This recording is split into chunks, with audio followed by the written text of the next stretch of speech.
Doug's death was unexpected. He was pretty fit and healthy well into his 95th year. So today, along with a bit of a kind of a jolt of the unexpected, there's also much to celebrate, and this here service to celebrate Doug's life. My name is Kevin Finn. I served here until recently, and over about 11 years, a good bond of friendship was formed with Doug, and it's an honour to be able to be here today and to serve you in this way. For services here, we remain standing after we sing the final hymn, and that'll be for the committal, and then afterwards please stay as you're able for refreshments in the hall and foyer. We're here as part of the process of mourning. It's good to gather together to mark this time. Even though 94 years is a good innings, our hearts are still sad. We need to give time for that sadness. And this is one part of that process. So especially we're here to gather around you, Lynn, Diane, Leah, Scott, and families. Doug Popper to 10 grandchildren, great Popper to 11 great-grandchildren. It was up from 5 in 2012.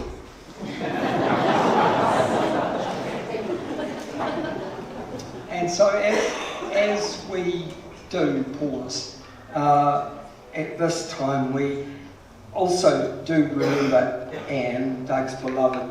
They were married 61 years, and their involvement in the Howick community stems from the time they moved here. They lived initially just down the road in Vincent Street, many years in Mellons Bay, more recently Pakuranga Park Village, and then after Anne passed, Doug continued living in the villa, teaching himself how to cook and living independently until I understand his muffins were legendary. Scones. Yes, we won't say that he got the scone mixture from Countdown, but the scones were often part of the hospitality that he provided there, and lived independently until maybe 18 months or so ago when he moved to a service department. We're aware that there are some family, grandchildren and friends who are unable to be here today. I'm sure that they will be thinking of us at this time, and our thoughts are certainly with them as well. We're here to honour and give thanks. Shortly we will hear about his family life, his career. We'll also no doubt hear about the importance of the Matheson clan and the tartan there today, and much of his energy was given to life in the church, and so we'll honour his service in the church and the faith which he held to. Ultimately, the glory goes to God. We give thanks to the Lord, for he is good and his steadfast love endures forever. So we speak of faith in Jesus, the one who said, I am the resurrection and the life. Anyone who believes in me will live even after dying. So, in that faith, we open in prayer. Let us pray.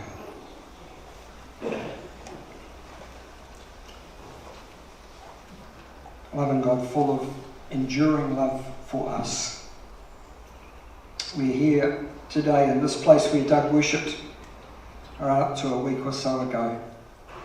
We're here to give thanks for his life and to celebrate, but right now we also acknowledge the struggle.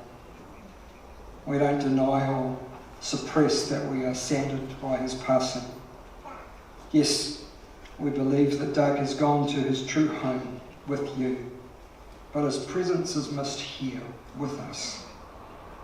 Please give us strength. Strengthen the service throughout today and the days ahead. Support us to treasure him in our memories and also to carry on with the lives that you have for us. We commit this funeral service to you in Jesus' name. Amen. Our first reading today is, I'm not sure which of the grandchildren is reading, but Psalm 27. Okay.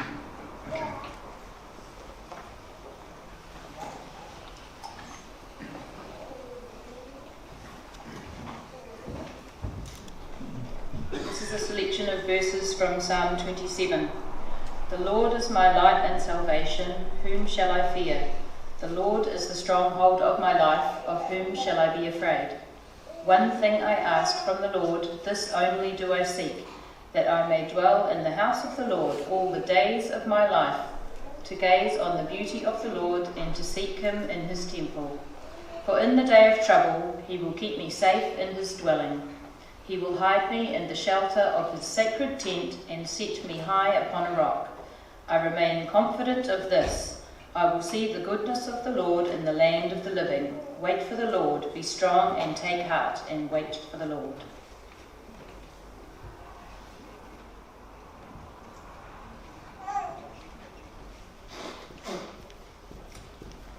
So we sing, we stand and we sing together. Great is your faithfulness.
second reading is Psalm 138.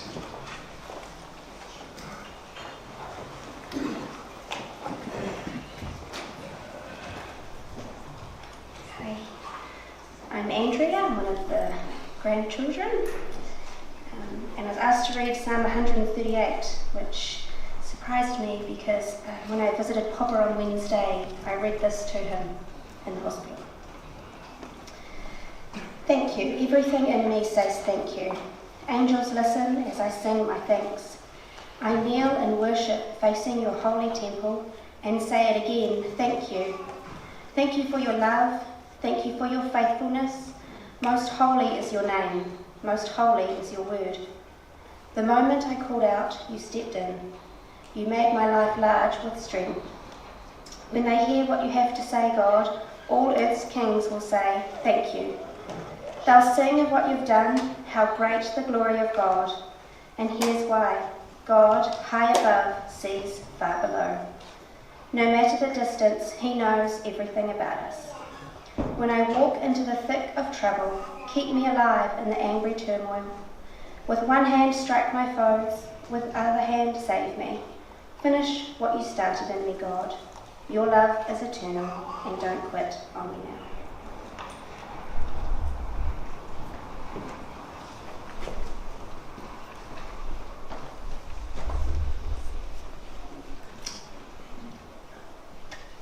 There's a lot which could be said today in regard to Doug's life over 94 plus years. But today, Doug's 4 children are going to be the speakers.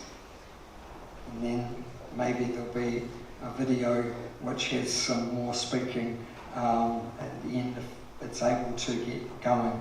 But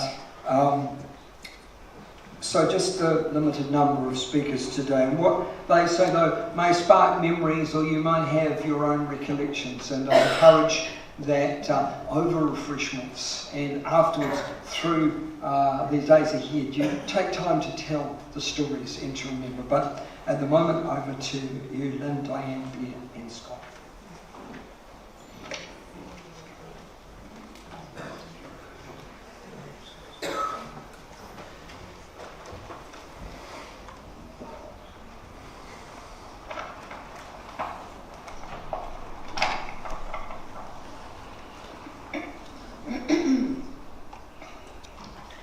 Welcome everyone, and thank you for coming and sharing in Dad's farewell today. I'm Diane, the second in the family. Can you hear me okay? I'm not used to microphones. Dad's interest in all aspects of the world and its people led to a life of many travels, both within New Zealand and around the world. The reasons for each of these trips were varied, including following his and Mum's ancestry, Clan Matheson gatherings, business, the Bell Ringers group, Mum's health and beauty exercise group. All the grandchildren that were nearer Auckland remember that. Most of them got a little trip along to there in the school holidays. And as well as lots of leisure trips. Oh, and I think my notes are not very accurate because should be in there also visiting family members in various places in the country and overseas. But the trip that perhaps had the most influence in his life was when, as a 21-year-old, he went to Iran. This was a major step in post-war 1947. Also, Dad was aware that he may not see his father alive again, as he was already 72 years old. Dad had secured a job as a cost accountant with the Anglo-Iranian Oil Company, which was owned by British Petroleum. He was one of 9 young Kiwi men in their 20s, a mix of engineers, accountants, chemists and mechanics and others.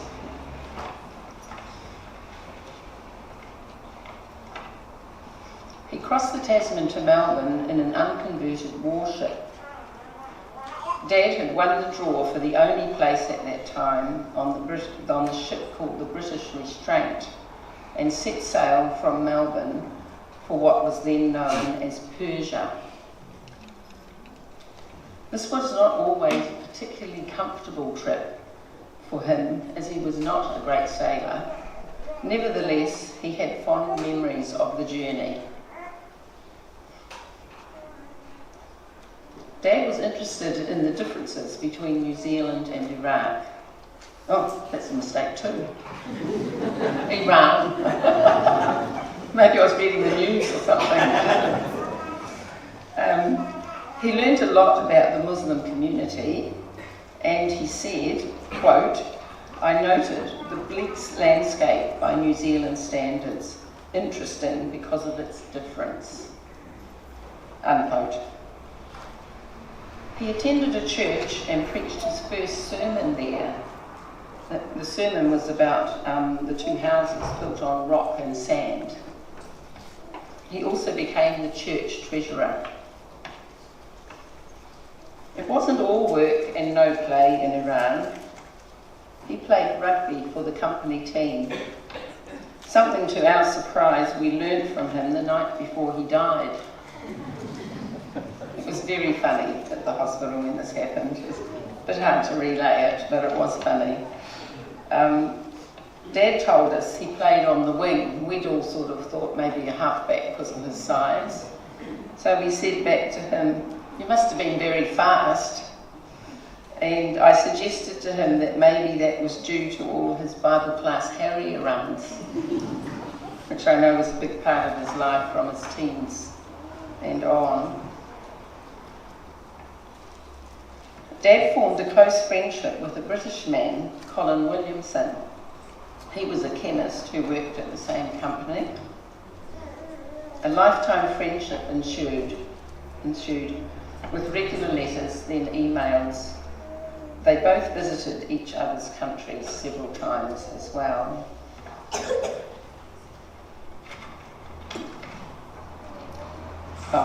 Carrying on from that portion, this was a clear example of how Mum and Dad always made the effort to keep in touch with friends. In 1949, after 18 months in Iran, Dad boarded a Dutch ship and returned to New Zealand. He, along with other Kiwis, had decided to leave earlier than planned. They were unhappy about how they and the local workers were being treated by the British who were running the company.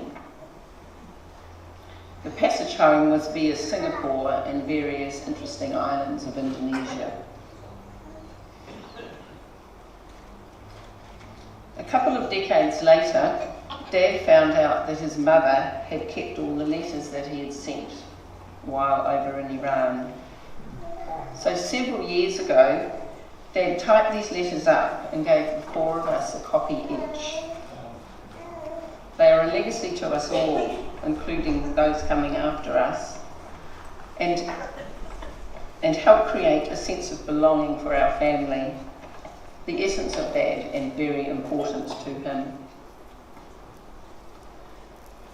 Dad wrote and often told me, quote, "Socially," this is about Iran, "socially, I learned a lot and matured.